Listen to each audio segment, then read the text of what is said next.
देहरादून से एक और बड़ी खबर का रुख कर लेते हैं। आज सदन में महिला आरक्षण पर चर्चा। तो महिलाओं को क्षैतिज आरक्षण देने पर चर्चा होगी। सदन में महिला आरक्षण पर बिल पेश होगा। महिलाओं को आरक्षण देने की तैयारी में सरकार। तो सुप्रीम कोर्ट से भी हरी झंडी जो है वो मिल चुकी है और अब इसके बाद विधानसभा में इस बिल को पेश किया जाएगा। तो महिलाओं को क्षैतिज आरक्षण देने को लेकर चर्चा सदन की कार्यवाही के दूसरे दिन देखी जा सकती है।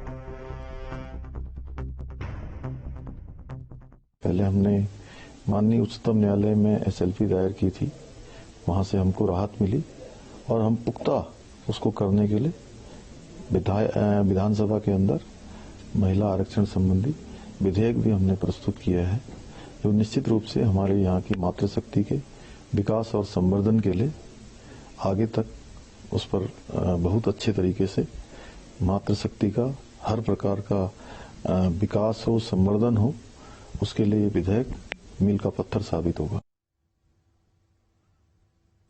तो उत्तराखंड विधानसभा शीतकालीन सत्र का आज दूसरा दिन है और आज सदन में आज किया जाएगा विभागवार बजट पेश। तो विभागीय मंत्री अपने अपने विभाग का बजट पेश करेंगे। विधेयकों पर सदन में हो सकती है चर्चा। तो सदन की कार्यवाही का आज दूसरा दिन है और अब विभागवार जो है वो यहां पर मंत्रियों की तरफ से अपना जो बजट है विभाग को लेकर पेश किया जाएगा।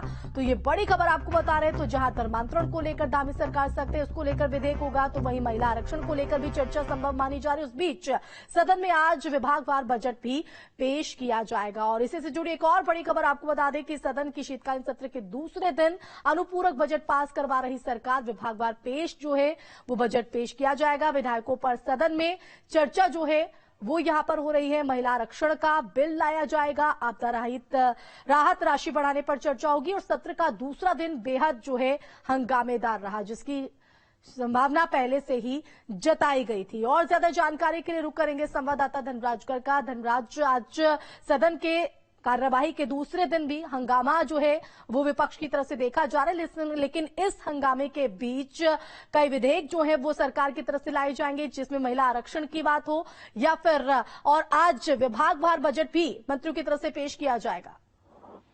जी बिल्कुल, देखिए आज विधानसभा सत्र का शीतकालीन का एक दूसरा दिन है और दूसरे दिन भी कहने का हंगामेदार सत्र रहने वाला है। और देखा जाए अभी तक की यह कार्रवाई की बात करें तो अभी तक जो भी सत्र चला है वो हंगामे के बीच चला है। हालांकि कई विधेयक अभी पास किए गए हैं और वही विभागीय जो बजट है वो भी पेश होना है। तो यानी कि सभी मंत्री जो अपने अपने विभाग का बजट पेश करेंगे और आपने देखा कि अनुपूरक बजट कल पेश किया गया था और उसके बाद आज जो मंत्री हैं वो अपने अपने विभागों के जो है बजट पेश करेंगे। और ऐसे में अब देखने वाली बात यही होगी, क्योंकि सरकार के सामने एक चुनौती जरूर है। जब हंगामे के बीच ये विधेयक पास किए जाते हैं तो कहना चाहिए एक चुनौती जरूर सरकार के सामने बनी रहती है। बिल्कुल धनराज, आप बने रहिए हमारे साथ। तो आज विभागवार जो बजट है वो मंत्रियों की तरफ से पेश किया जाएगा।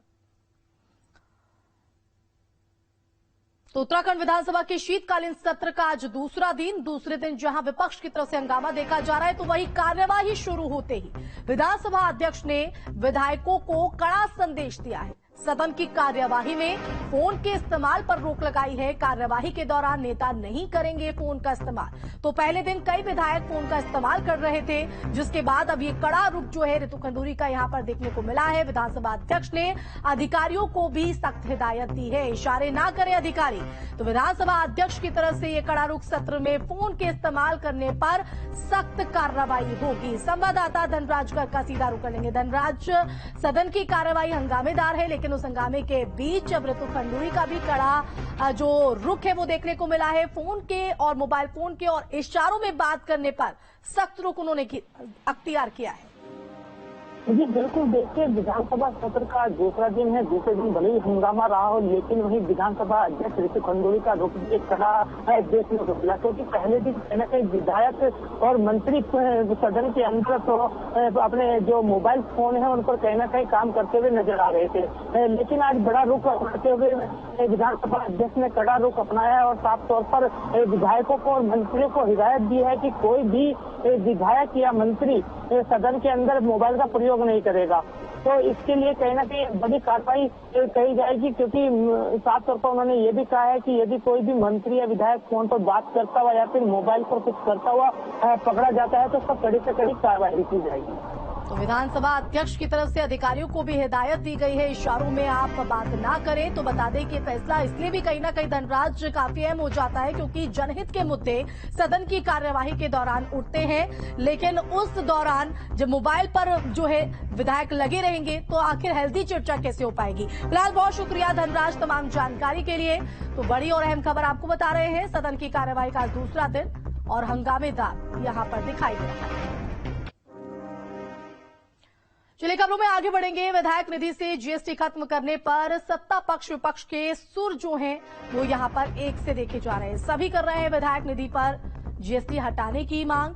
विधायक निधि पर लगती है 18% जीएसटी और अब इसमें तमाम जो विधायक है वो एक सुर होते हुए नजर आ रहे हैं। तो बड़ी और अहम खबर आपको बता रहे हैं, विधायक निधि से जीएसटी खत्म करने पर सत्ता पक्ष और विपक्ष एक सुर में नजर आ रहे हैं। विधायक निधि पे जीएसटी करीबन 65 लाख रुपए के लगभग लग जाता है। 3 करोड़ 75 लाख रुपए विधायक निधि मिलती है जो कि विकास कार्य में खर्च होती है। जिस तरह से जहां का जितना प्रस्ताव आता है उसके तहत तो विधायक निधि वहां पे दी जाती है। तो मुझे लगता है कि जीएसटी का बहुत पैसा कट रहा है, इसलिए माननीय मुख्यमंत्री जी ने सभी विधायकगणों ने, चाहे विपक्ष को चाहे विपक्ष को, सबने एक ही बात रखी है कि आप इसमें या तो जीएसटी से बाहर रखा जाए या कुछ विधायक निधि और बढ़ाया जाए। तो 65 लाख रुपए प्रति वर्ष जीएसटी के तौर पे मेरी विधानसभा से एक्स्ट्रा लिया गया है, तो या तो मुझे वापस करें या सबसे जीएसटी वसूल करें। मेरा सीधे सीधे ये कहना है, क्योंकि कल जो लोग मुख्यमंत्री से मिले थे तो उसमें मैंने साइन भी नहीं की। मैंने कहा भाई मैं किस लिए साइन करूं? मैंने कहा ये तो विधायक निधि खत्म कर दो या फिर करना है तो पूरी विधानसभा में 70 के 70 विधानसभा में एक नियमावली से चलना चाहिए। तो विधायक निधि पर से जीएसटी हटाने की मांग के बीच सीएम धामी की तरफ से क्या कुछ कहा गया, सुनवाते। नहीं, वो सभी विधायकों ने और सभी सम्मानित नेतागणों ने मुझसे बात की है। इस संबंध में हम लोग सकारात्मक रूप से बात करके फाइनेंस डिपार्टमेंट